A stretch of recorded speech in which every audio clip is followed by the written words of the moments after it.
living on the earth, living in the Arctic.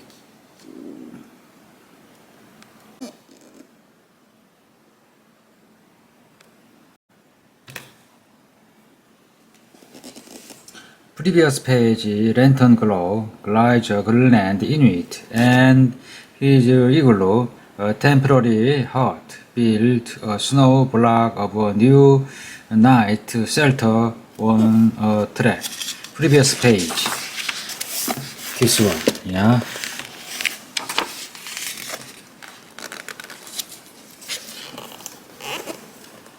An Inuit hunter catches a meal of dobkies as millions of the chunky seabirds swirl above their nesting grounds on the Greenland coast, in a region too cold and rainless for farms or orchards.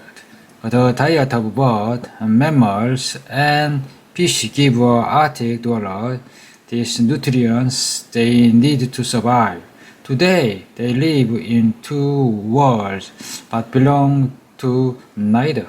The traditional world of their forebears and the modern world of prefab houses, snowmobiles, politics, oil pipelines, and outside lured north by mineral riches and high wages.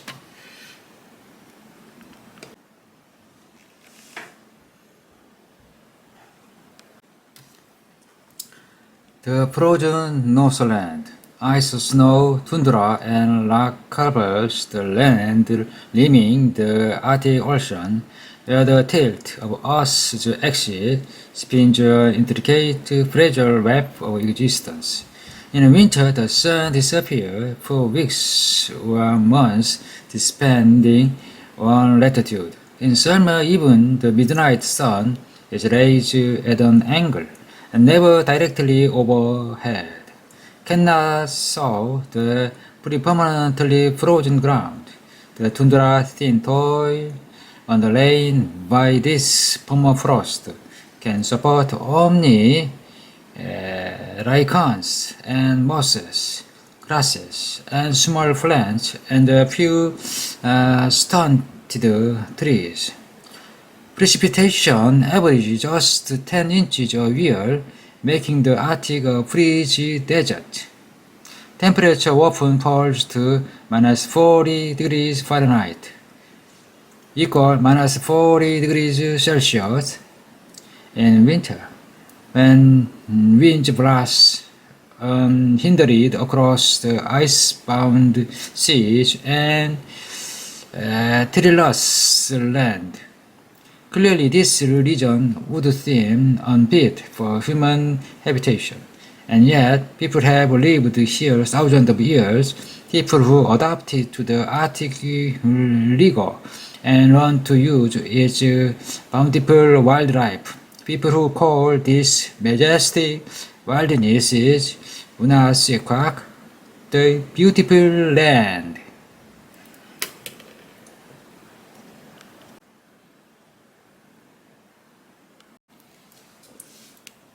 Awaiting the carving knife, walrus Kasakas proclaim a successful hunt in the Thule region of northwestern Greenland. The massive beast, weighing as much as 1.5 tons each, will provide meat and blubber for the Inuit and their dogs, as well as teeth and tusks for tools and ornamental carving. Little is wasted. Protected by law, walrus may be hunted only by Inuit and Aleut, and only for their own use.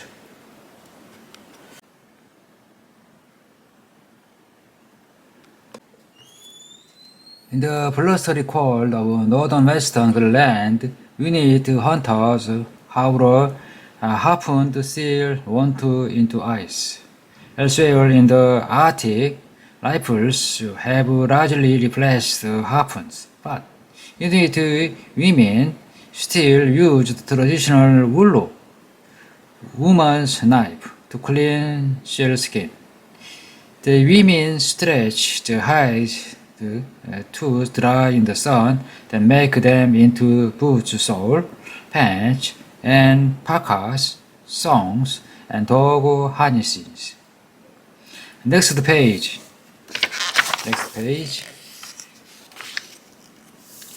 Colorful custom proclaimed the regional homeland of Sami reindeer herders, called Laps by outsiders. The 40,000 Sami of the Scandinavian Arctic struggle to maintain their identity in a world where alcohol, assimilation, and governmental policy threaten traditional ways.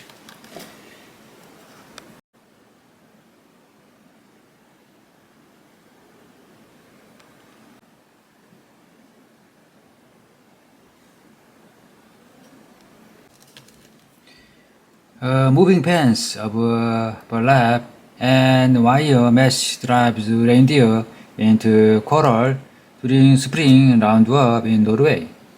In a 3-day task, that's also a major social event.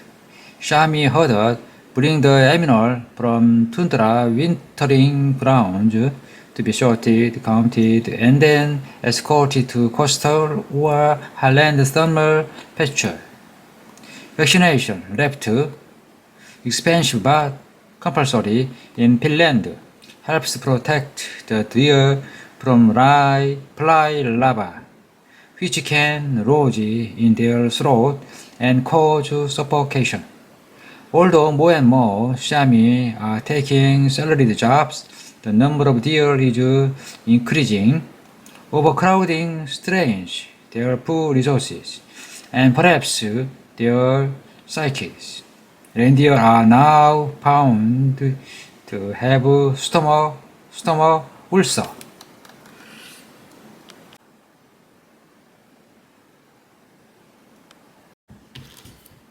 Using sinew for thread, Canadian Inuit creates a traditional caribou skin parka. Such ancient craft help support modern Inuit. Carving, once limited to weapons, tools, and a few toys, has become a major source of income. Fine pieces like this soapstone hunting, brandishing, ivory harpoon command high prices.